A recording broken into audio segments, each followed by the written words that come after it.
want to ask if anybody knows how to read ancient Greek.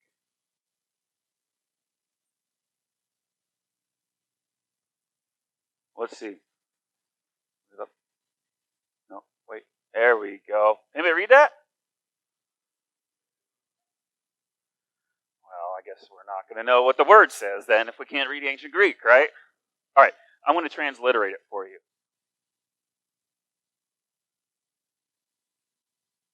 Anybody read that? Oh, there we go. There it is. Anybody read that?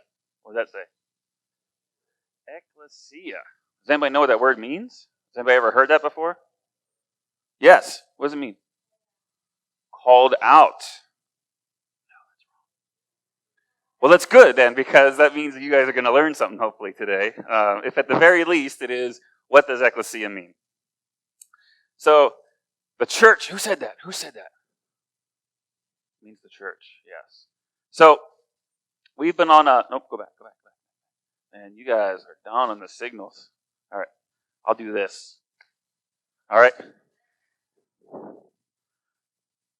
We've been on the path of discovering who we are as a church for a long time, as Pastor Sam said.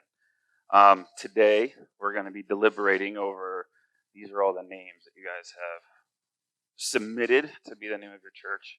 And it's really been an exciting process for me to be a part of. Just facilitating the strategic planning team, kind of going through like what's the vision and mission of you guys and all that. And so I know that you're very anxious to find out what's our name going to be, because it's going to feel like you finally have some direction, some meaning to your lives as a congregation, and some definition as a church body. So I understand that, and I think that's awesome. I'm excited for you. However, if it weren't for the legality of needing to have a specific name to register as an official church in the state of Pennsylvania, I would actually be discouraging you from trying to figure out what your name is. Because God doesn't care what your name is. He cares how you live your lives. But let me encourage you with this, okay? It doesn't matter what you call yourselves, as long as God calls you His and that you act accordingly. That's all that really matters, okay? So yes, we're going to figure out what the church name is, and that's great. And there's nothing, I don't have anything against that specifically. Just as long as we remember who we really are, and that is God's children, God's beloved. Okay? Good? No one's throwing anything yet? It's good. All right. Because I believe in today's age of branding and logos and advertising and all that, we tend to compete with everybody else to get our chance to be recognized in the world. Like, look at me, like our sign's bigger, our sign's brighter, our name is cooler, it stands out more. Maybe sometimes it's too cool and we don't even know what it is. There's some advertisements we see today that are so far out there. Anybody watch the advertisements for Super Bowl? Half the time I didn't even know what it was they were advertising. So that all gets us completely distracted from the point, which is to share God's love with the world. So whatever we do, whether it's name the church, whether it's, come up with a logo, come up with a saying, what's our mission statement, however we build a building or whatever building we rent or where we're located, as long as we're loving others in God's name, that's all that truly matters. In John 13, Jesus was starting to give his final instructions to disciples before he went to the cross. Now, there's 4 Gospels that kind of run together and tell the same story, but they tell them a little bit differently. The Apostle John thought it was most important to share what Jesus said right before dying, whereas the other 3 apostles kind of wrote about what happened as Jesus died, if that makes sense. And so, in John 13, Jesus is starting this process of like, these are my final words to you guys. I was thinking this the other day. When somebody is getting ready to die, whatever they say, we all tend to lean in a little bit deeper, right? We're like, they know that time's running out and they're going to speak, so they're probably going to say the most important thing in their lives, what truly matters. That's where Jesus is right now, okay? So in John 13, Jesus is saying this in verses 34 and 35. He says, "A new commandment I give to you, that you love one another, even as I have loved you, that you also love one another. By this, all men and women will know that you are my disciples, if you have love for one another." Later on, in Acts 11:26, Luke wrote in Antioch, which was like the second biggest gathering of believers, that disciples were first called Christians there. Now, we're not gonna go through the whole book of Acts and kind of explain this, so I'm going to break it down for you. It doesn't say, Luke didn't write that they decided to call themselves Christians. It doesn't say that they realized they needed to unionize and develop a name so everybody knew who they were. It doesn't say that they all wanted to make cool shirts and hats and yard signs to put in front of their house to raise money, and they need to know what to put on it. It also doesn't say that the Apostle Paul started his first Instagram account and needed a spiritual or religious affiliation to attach to it. Rather, the outsiders, the onlookers of this group, this gathering of people, that weren't in the club, are like, what are these people doing over here? Who are they? So they started trying to check out what's going on. They're like, there's something familiar about this, but we can't put our finger on it. What is it? So they kept watching what they're doing and these strange things that they're doing and having communion and talking about, eating the body and drinking the blood, but there really wasn't any bodies or blood, or what is all this stuff they're doing? And they're like, I got it. They're like that Christ guy. They're Christians. They're Christ-like. So as I was looking into this, and I was sharing this with Sam yesterday, it really intrigued me. Something just kind of stood out to me, and I had read that passage so many times before, and I was like, wait a second, where in the world is Antioch? So I pulled up a map. Oh, I forgot to tell you that one. There we go.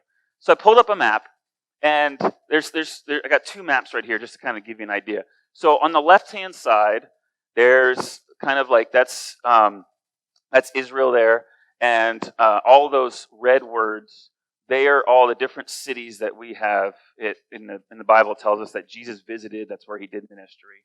Okay, and I kind of highlighted Damascus up there. We know that the Apostle Paul was converted on the road to Damascus. Blah blah blah.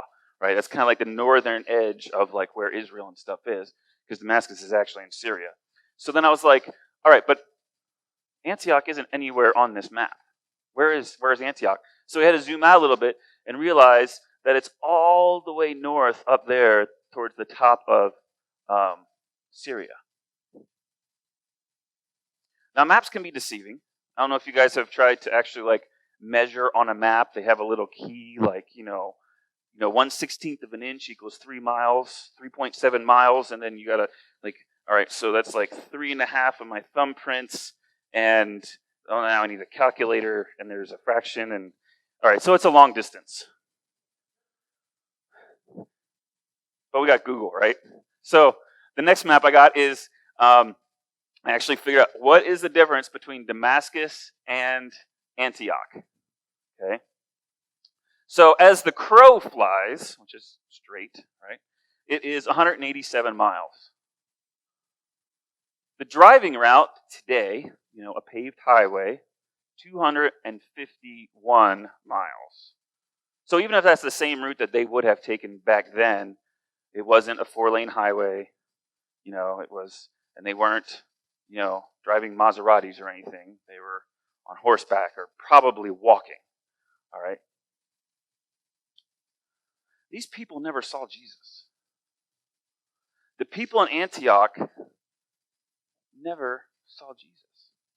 They wouldn't have traveled all the way down to Jerusalem. Now, maybe there were some Jews there that were coming down, but the general public, the heathens, the Gentiles, they had no reason to go that far south. So all that they knew about Jesus is what they heard. Jesus left behind this legend of loving others, of healing the sick, of raising people from the dead. The only reason he was famous is because he raised himself from the dead. And that's how word of him spread. And then this ragtag crew comes by and they start having meetings and doing exactly what he used to do. They're like, these people must have learned from this Christ guy. And that's how they came known as Christians. Not because of what they were wearing, not because they said, hey, we're like Christ. Because any of them who knew Christ were like, I am not even close to being like that guy. But they did their best to follow him, and that's why they were known as Christians.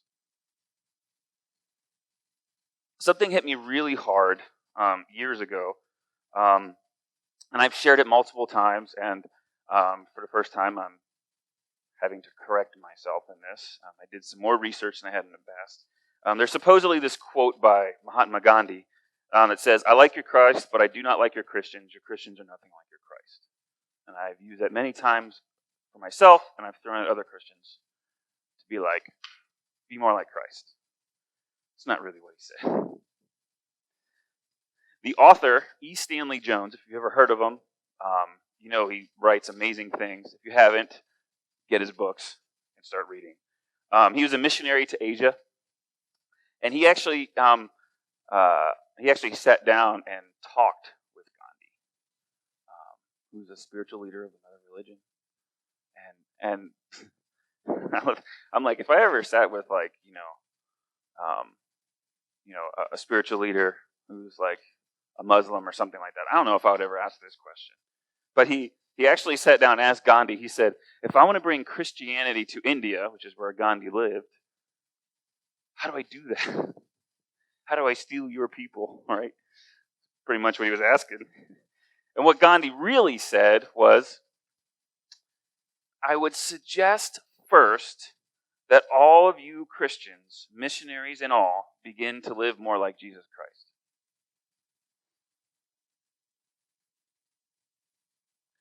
So the irony in all this is that Christian literally means like Christ, or a little Christ, a disciple of Christ. That's what Christian means. And I believe that's generally how we use it. The question is that how we live it? Essentially, if we need to tell people that we're Christians, we're not doing it right. They should be able to say, hey, you're like that Christ guy I heard about. You're like that Jesus guy that I heard about.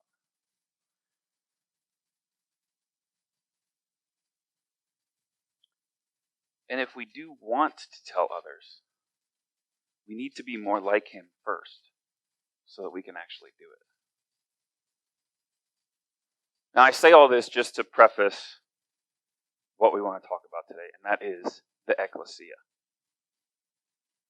Ekklesia is the Greek word that we find in the New Testament that's translated into the word church. The Hebrew term is kahal, which is, if we see the word kahal in the Old Testament, that is the word for assembly. Okay? And so both of these words mean the same thing. A gathering of citizens called out from their homes into some public place, or an assembly. An assembly of the people convened at the public place of the council for the purpose of deliberating. And in Greek terms, the way that they actually use this word ekklesia is to name what it is, the assembly of the citizens in the democratic city-states of ancient Greece. So when they wanted to have a town hall meeting, they had an ekklesia. When they wanted to talk about what's going on in their lives and what needs to change, they had an ekklesia. When they wanted to announce something to the people, they had an ekklesia. In the Old Testament, this was most prevalent when Moses would meet with God in the tabernacle, and everyone would stand outside their tents and face the tabernacle as the presence of the Lord descended and God and Moses convened face to face. So when you read the scriptures, it talks about, Moses would go to the tent of meeting, tabernacle, and the presence of God would drop, and, he could be in there for 5 minutes, be like, yo, what up, God? How's it going today? How the stars aligning and stuff, everything working out for you, Or he could be in there for hours. It didn't matter. And everybody, the entire nation of Israel, would stop whatever they're doing, stand outside their own tent, face the tabernacle, and stand there in awe of God's presence with them. That's the Ekklesia.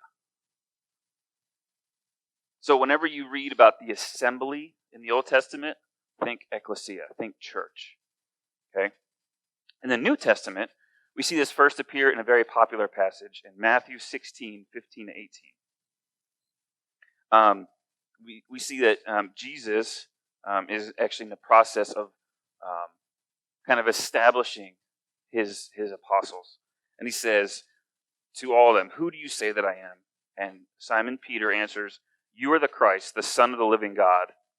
And Jesus said to him, "Blessed are you, Simon Bar-Jonah, because flesh and blood did not reveal this to you, but my Father who is in heaven. I also say to you that you are Peter, and upon this rock I will build my church, and the gates of Hades will not overpower it." Now that is a powerful passage for us, and it tells us a lot about who we are as followers of Christ, as children of God. But I want to pull out this word church, this ekklesia that's in here. And we know that when Jesus was talking to Peter, he probably didn't say this in Greek. Like Matthew. Matthew didn't write it in Hebrew or Aramaic as was their normal talking language. He wrote it in the trade language of Greek because this way they could share it with others a lot easier. So he would have used this a form of the term of the assembly. He would have said kahal. He would have said, "I will build my assembly on this rock." This rock is the truth that Jesus is the Son of the living God. So we might look at this passage and think that it means that Peter's going to go start planting churches in the name of Christ. But what Jesus was really saying was, "My presence will be among you once again, and I will never leave you nor forsake you. And this time, the enemy will no longer rob you of that." So the church has nothing to do with what we call ourselves, but our unity in our belief in Jesus as the Christ, Son of the living God. Do you believe that? Okay, it wasn't everybody. Okay. All right. There's a lot of head nods. Okay. All right. Just making sure that we're all on the same track. All right. So one other irony in all this that I learned is that when the Greeks would have this ekklesia, this gathering of citizens, before that they had buildings to meet in, they would instead gather a crowd on a hillside, and the adjutant or the speaker, or whoever the organizer was, would stand up on the hill and speak to the people. What else does this remind you of? Sermon on the Mount. Jesus started his church before we started calling it church. He was having this assembly way back when, and Jesus just continued that tradition. Since the Reformation, I'm not going to get into a historic study of that. We as believers in Jesus Christ as the Son of the living God have been finding excuses to separate ourselves from one another instead of how to unite at the foot of the cross. Richard Foster, he wrote a book highlighting these differences and how it would be beneficial for us to learn from the various traditions of the Christian faith. It's a little confrontational. It makes us uneasy. But it might surprise you to learn that there actually are true Christians participating in the Roman Catholic Church. And that God is actually taking part in the charismatic stream of Christianity. Or how about the liturgical practices of the Methodists? And would you believe that the Puritans and Mennonites actually are the faith traditions that have influenced this very gathering that you find yourself in today? The intriguing work that Foster has done is research these different traditions, which we tend to shy away from because we don't quite understand them. We don't do things the same way they do. And he discovered the biblical backing for each and every one of them and the spiritual significance of us practicing in those very different ways. The Ekklesia, or the gathering of believers in God's presence, or the unity of the Spirit, which we as a global church tend to advocate, is the joint gathering of all these different denominations, traditions, and expressions of faith. So from here on out, when I say we or the church, I'm not talking about just you guys gathering here, those of you watching on the video, but all of us who believe in Jesus the Christ around the world, before, currently, and to come. Now, one struggle that I have had since becoming a follower of Jesus is the lack of Esprit de Corps. Now, this is a term that I learned in the Marines, and it's one of our founding principles in the Marine Corps. It's a feeling of pride, of fellowship, of common loyalty shared by the members of a particular group. Let me give you an example.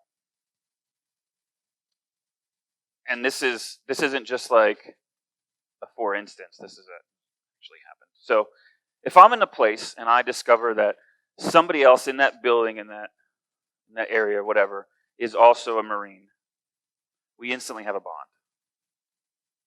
We don't know each other. We maybe are from different generations. You know, maybe it's somebody who was in Vietnam or World War II, right? We have an instant bond. And we know that if everything falls apart, something happens, something goes down, we got each other's back.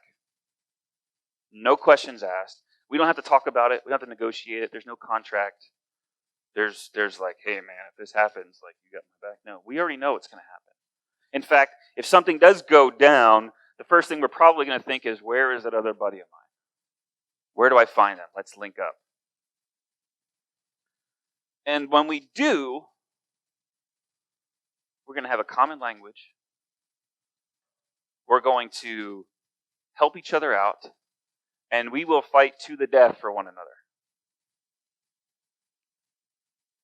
Now, if I'm in another place, I find out that someone else is a Christian, is the feeling the same? Should be. Thank you. Someone's picking up what I'm throwing down. It's good. It's good. There's not really an attitude of excitement, of camaraderie, of an understanding or belief that that person's going to take a bullet for me if it comes down to it. Now, we might engage in a conversation that talks about what church we attend, which now that we understand what church means, that doesn't make any sense, right? Well, what church do you go to? I am the church, right? We are the church. Or what faith background we subscribe to, that doesn't matter. Now, in the Marine Corps, there's 2 boot camps, so there's usually a little tussle between if you went to the real boot camp, which was the first one, or if you're a Hollywood Marine and you went out to San Diego. But that's just like brothers scrapping, right? Like, it doesn't really matter. And then from that point on, we start to criticize one another. Maybe not verbally, maybe not outwardly. Like, oh, nice to meet you. Yeah. Keep an eye on you. Right? And see if they're acting out what they say they believe. They're like, oh, they're a Christian, but they got tattoos. Oh, they're a Christian, but they colored their hair a different color. Or they're wearing fancy shoes. Or look at the car they drive. Or look at how they talk to their kids. Doesn't sound like Esprit de Corps to me.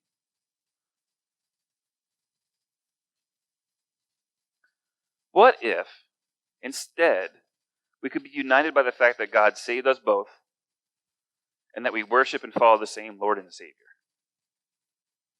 At the very least for me, when I catch myself doing this, I'm like, well, I got to spend eternity with them anyway.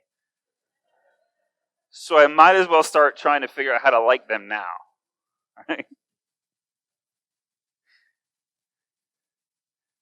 But what if we linked together to find out how we could support one another in our individual callings in life? What if we invited each other to visit each other's worship service? to further expand our spiritual repertoire and maybe learn a thing or two. If I walk into a room and someone else discovers that I'm a Marine, whether they've been in the military or not, there's immediately an expectation. There's a label put on me. Okay? Sometimes, I see that look, Mr. Navy over there. Sometimes it might not be a very good label, right? Because we have a reputation. We break things.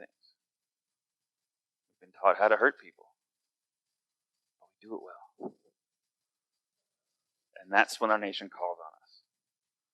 So there's a level of respect. There's an expectation. You know, like, now that you all know that I'm a Marine, if someone comes in here and starts wielding a gun, most of you are going to look to me and be like, what do we do? You know what to do. Right? But what if someone finds out that I'm a Christian? What's the expectation they have there? I'm judgmental, I'm opinionated, I'm probably going to criticize somehow, some way that they live their lives. Or are they going to be like, oh, he's a Christian, so he's probably loving. I can probably come to him with a problem and ask him to pray for me because I need help. Or I need to speak to God, so maybe I should go and talk to them. Maybe they can help me in that process. Ephesians 6:16, we pull out of where we're reading about the armor of God. Okay? And in Ephesians 6:16, it talks about the flaming arrows of the enemy, and that we take up the shield of faith to protect us from these flaming arrows. Because that shield of faith is going to extinguish all the flaming arrows of the evil one. Now, the Bible calls the evil one, the devil or adversary, calls him the father of lies, and the accuser of the brethren. So he accuses those of us who believe in Jesus the Christ, the Son of the living God. And he is always lying. Jesus said that when the devil is lying, he is speaking his native tongue. Our faith is our shield that protects us from these lies and these accusations. Now, when you're in a fight or a conflict by yourself, you're only worried about what's coming at you. Okay? You're only worried about bullets, stones, arrows, words, whatever, coming at you, and you got to protect yourself from it, right? I've been studying karate for a little while now, and I'm learning a lot about that. How do you defend yourself from different attacks? Sneak attacks, multiple attacks, attacks in the dark, attacks with your eyes closed, you can't see, attacks that manipulate your body, all that kind of stuff. The one thing that I haven't learned yet in karate, I'm not going to say that it doesn't exist, is how do you fight along somebody else? If you're both being attacked, how do you look out for the person to your left or to your right? When you're in a battle with others, you're fighting alongside others in a battle, you're concerned about those to your left and your right as well. You're not just worried about what's coming at you, you're worried about what's coming at him and what's coming at her. You're worried about the person behind you who's supposed to have your back, right? What's good for the group is also good for you. This is Esprit de Corps. If the group is good, then I'm good. If the group is safe, then I'm good. And sacrificing myself for the group is better for the group than me trying to save my own hide and not worry about anybody else. So it's better that the group survives, even if I have to die.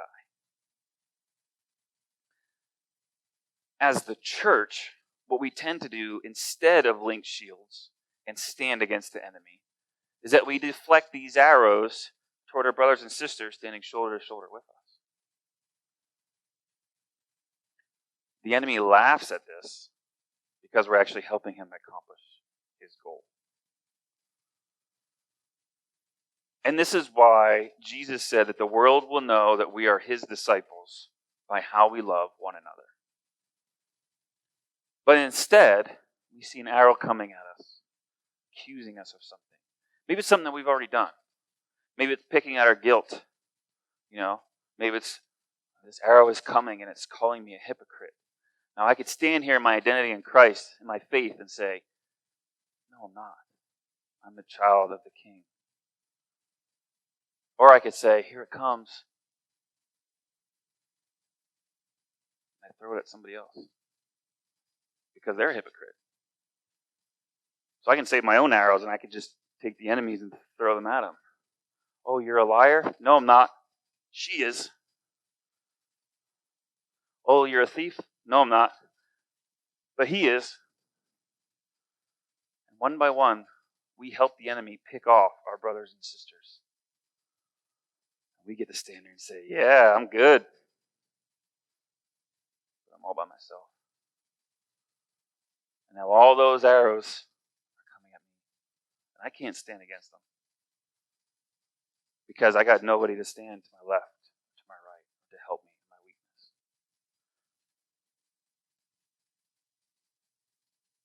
It's so easy for us to criticize other Christians and say, well, they're not a true believer because they don't practice the way I do. Or, look at that congregation over there. I don't think they're really Christians because, well, they use fancy lights for their worship service and play loud music. Or look at this guy over here who likes to listen to heavy metal music.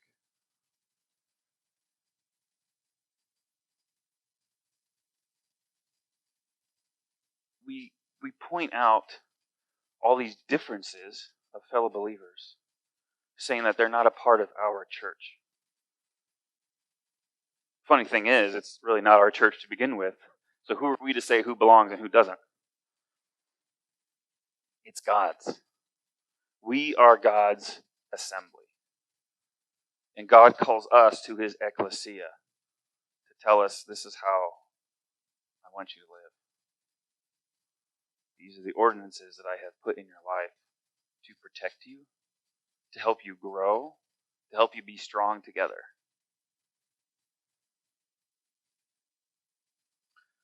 I'm not sure if you noticed the mask that I was wearing this morning when I came in, but I did wear it on purpose. My wife got it for me at a retreat that we went to last year, and I saw it, and the camouflage of my military background kind of drew me to it. And then I'm like, oh, cool, stand strong. Yeah, like that sounds tough, right? And then I was like, maybe I should look up the verse. What does it say, right? So I looked up the verse, and my wife got me the mask, and I wear it from time to time. It's the only mask I have that has a Bible verse on it, so I usually wear it to church or something like that. It's my church mask. Now, don't laugh. Everyone's got a mask for different occasions right now, right? Like, you have to accessorize. Even if it's just the blue and white one, you've got more than one. So, I thought that the words stand strong and the verse, which if you're only listening to this in the recording, therefore encourage one another and build up one another just as you also are doing. I didn't think they really went together. I thought some guy, this was like his favorite verse. He wanted to make it look cool because he was from the military. He threw some camo on there and look, I made a mask. Let's sell it for $10 or whatever. Then I realized if I'm going to be wearing this thing, I should probably memorize the verse, right? So that I know what it is. People start asking me, oh, what is 1 Thessalonians 5:11? Let me pull up my Bible app and tell you. As I committed the verse to memory, the Lord made me realize that this is to a congregation. The Apostle Paul was writing to the church in Thessalonica. And this was his encouragement.